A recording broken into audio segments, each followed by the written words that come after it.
大家好，歡迎大家參加九型人格心理諮詢工作室，我係你哋嘅導師阿康。講咗咁耐啦，等我都介紹下自己先。我叫做阿康，九型人格心理諮詢工作室嘅首席認證專業導師，依家亦都係註冊社工。初中嘅時候已經有接觸九型人格噶啦，直到2018年正式向我嘅師傅 Dr. Joseph Lam 去拜師學藝。然後經過好多嘅教學經驗同埋人格評估實習，正式就喺2023年得到國際九型人格協會認證嘅專業資格啦。咁我究竟係師承喺邊一度嘅呢？我哋一齊睇下族譜咯。第一代當然就係宗師級嘅人物啦，我嘅太師公 Claudio Naranjo， 佢嘅醫生背景協助佢整合咗九型人格嘅理論喺心理學同病理學嘅概念入面，令到成個學問更加有邏輯同系統。然後去到我師公 Helen Palmer， 一樣都係宗師級嘅導師啦，亦都係國際九型人格協會嘅創始董事嚟㗎。佢熱心於媒體同埋著作入面去推廣九型人格，佢亦都有研究嘅團隊對九型人格同心理學嘅關係咧做咗唔少嘅研究㗎。跟住就到我嘅師傅 Dr. Joseph Lam 啦，佢係九型人格專業學院林家九型嘅創辦人。佢係少有香港有臨床心理學資格嘅認證專業導師嚟㗎。佢嘅教學結合咗唔少心理學同神經學嘅概念，令到九型人格嘅理論同實用性提升到去另一個層次啊！我哋之後嘅內容都會 keep 住提到呢3位嘅導師嘅教學㗎。唔知大家有冇聽過潛意識呢？我哋先睇睇呢一幅圖，大家見到呢一座冰山。冰山嘅上面，我哋可以叫佢做表意識，講緊嘅就係一啲大家都睇得到嘅嘢，尤其係行為啦。咁行為背後究竟係啲咩嚟嘅呢？呢個就係潛意識嘅部分啦，係連當事人都未必知㗎。例如係一啲感受啊、觀點、期待、渴望等等，而呢一啲嘢所有都可以改變㗎，包括表意識同潛意識嘅層面都係。所以我哋會叫呢一啲做性格。你會見到我哋將九型人格放喺冰山嘅下面㗎，咁代表佢係我哋人格嘅部分，去引導我哋每一個人就住佢型號所追求嘅嘢，而選擇性咁樣去揀嘢嚟聽、揀嘢嚟睇、揀嘢嚟記㗎。打個比喻，你睇新聞見到一單火災，你會將個焦點放喺邊度呢？有冇諗過你個型號已經幫咗你去揀嘢嚟聽、睇、記呢？可能有一啲嘅朋友仔會將個焦點放咗喺啲傷者度，覺得佢好慘。但另一個型號嘅朋友呢，可能就會將個焦點放喺突如其來嘅災難入面，諗下要做啲乜嘢充足嘅準備，先可以喺火場入面生還呢咁樣。所以我哋好多時都咁講㗎，我哋教九型人格其實係將個波拋翻俾你哋，因為你唔知自己嘅型號控制住自己，咁發生喺你身上嘅嘢就係命運。但當你知道自己嘅型號點樣控制你嘅時候，點樣回應你所見到嘅嘢，就係你嘅選擇啦。我哋先睇睇九型人格有啲乜嘢不變嘅定律先。Dr. Lam 發現原來九型人格同先天生理結構咧係好有關係㗎，因為九型人格嘅9個型號係同脾性理論入面嘅9個先天兒童特質嘅評分指標係有互通嘅關係㗎噃。呢個部分我哋會喺第5期嘅時候再詳細解釋嘅。喺呢度我哋至少會知道九型人格係同先天生理有住重要嘅關係先。所以型號係先天嘅，一出世就決定咗㗎啦。所以一啲勁嘅導師係可以做到小朋友嘅人格評估㗎。另外就係唯一型號只有一個，冇膽拖複式膽，唔會好似出面嗰啲咁講乜嘢幾多 percent 係咩型號，幾多 percent 係另一個型號之類。最後就係不變啦。就算之後我哋第7期會講到心理狀態嘅變化都好啦，嗰個型號都係唔會變㗎，只係會有一啲行為上嘅改變嘅啫。然後下一個重要嘅概念就係智慧中心啦。智慧中心嘅概念可以再深入少少去演繹嘅，不過我哋就會留翻第3期嘅時候再同大家講得詳細啲。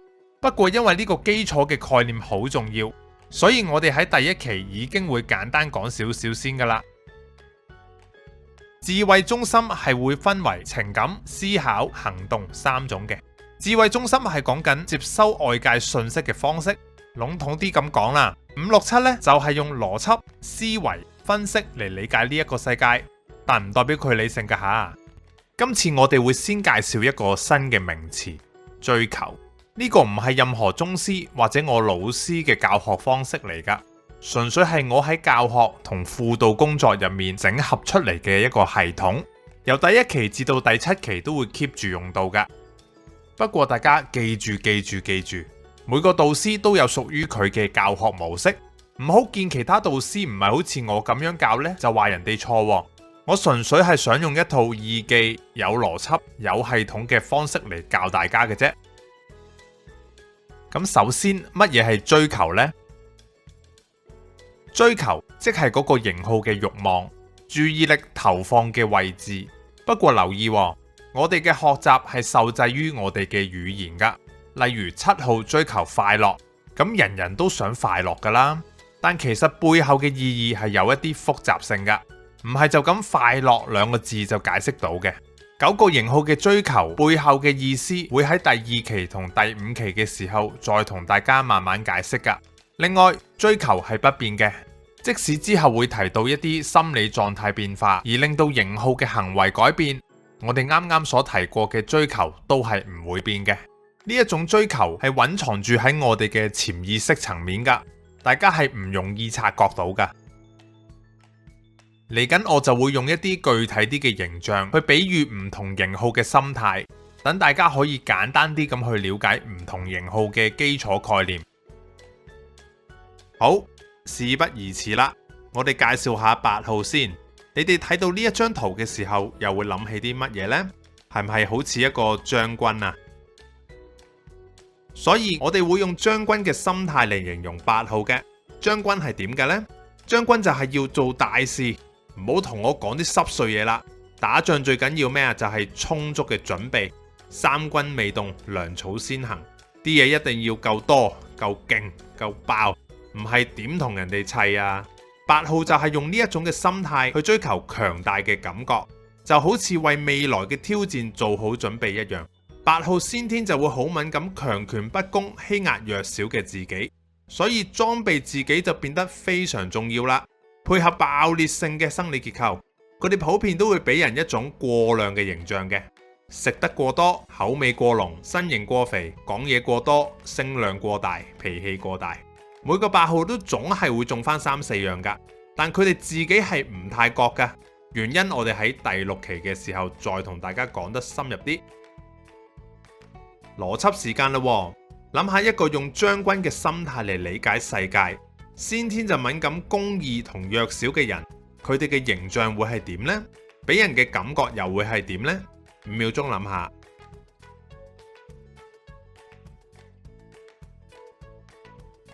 我哋一齊睇下香港嘅名人例子先。我盡可能都包晒唔同年代同背景嘅名人噶啦。8號嘅外表咧都幾易認嘅，絕大多數都係肥或者大隻。不過有冇瘦嘅8號嘅呢？其實都有嘅，如果佢哋有大病或者抑鬱得多呢，都係會瘦翻啲嘅。但你依然會覺得佢哋係唔好嘢，有霸氣喺入面嘅。主因係因為佢哋先天嘅感官反應係會遲緩一啲，對足夠嘅感覺都係一樣遲緩，所以自然就會食嘢食多啲。不過佢哋自己都會覺得自己有翻啲身形呢，先會俾人一種強大嘅感覺噶。首先第一位就係娛樂經理人花姐黃慧君小姐，佢嘅神態好有霸氣噶，包你唔敢去惹佢啊。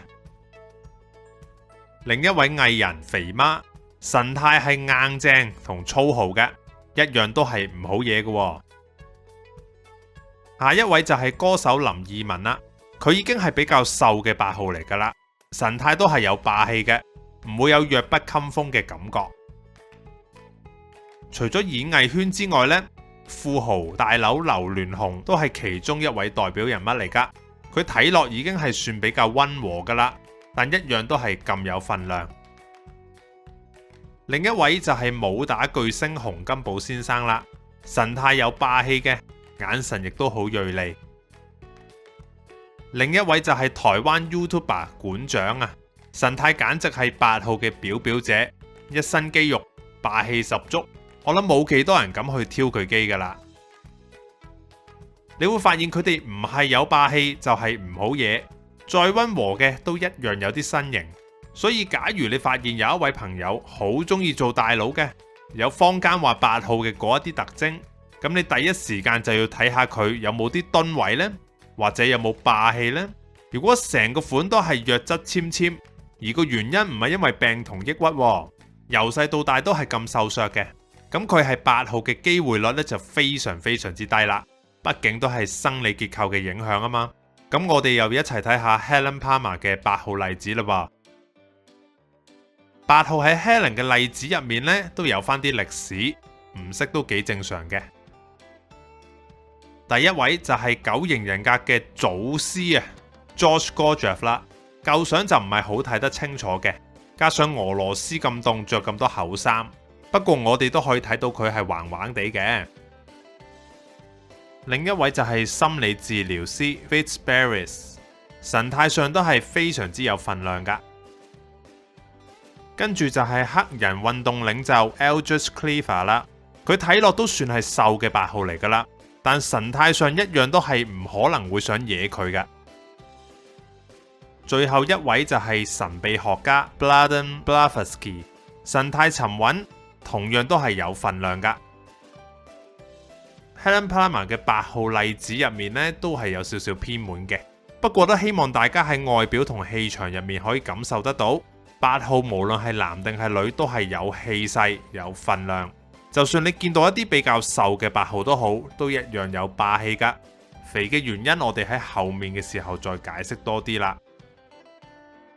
所以希望大家喺呢一期都可以有新嘅覺悟，發現到我哋都係唔一樣嘅。唔知你有冇試過人生覺得冇乜目標、冇乜意義呢？我諗大家都唔反對。如果想有一個有目標同意義嘅人生，咁就應該將上天賜俾你嘅力量盡情咁去發揮。你擅長嘅嘢就想辦法做多啲，唔擅長嘅嘢就做少啲。第一期嘅內容其實俾你知道，我哋每個人都係唔一樣嘅，都有屬於自己嘅一個方向。就好似每一個型號都有佢為世界作出貢獻嘅方式。喺呢度我想引用聖經耶利米書1章5節嘅內容，佢係咁講噶：我未將你造在腹中，我已曉得你；你未出母胎，我已分別你為聖，我已派你作列國的先知。神創造我哋每一個都有佢嘅心意，唔會有人係冇用噶。